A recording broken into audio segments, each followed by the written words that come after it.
Hi అండి. ఈ neck model cut చేయాలంటే నెక్ దగ్గర ఎలాంటి మెజర్మెంట్స్ తీసుకోవాలో చెప్తానన్నాను కదా ముందు వీడియోలో. ఇది వచ్చేసి మీడియం సైజ్ బ్లౌజ్.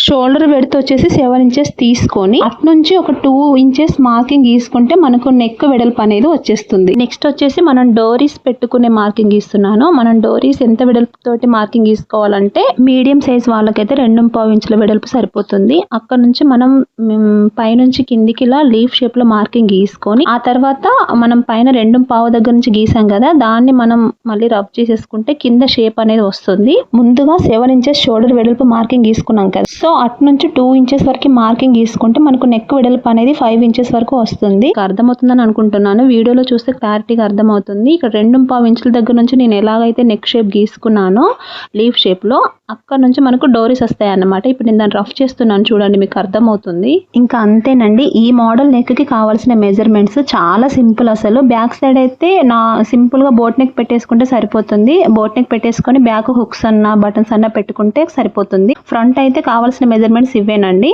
చాలా సింపుల్ అండి. కొంచెం అర్థం చేసుకొని కట్ చేసుకుంటే గనక కుట్టడం అయితే చాలా ఈజీ, సింపుల్ గా అయిపోతుంది. జస్ట్ ఫ్రంట్ దగ్గర ఈ విధంగా కుట్టుకొని నాడలు పెట్టేసుకోవడమే.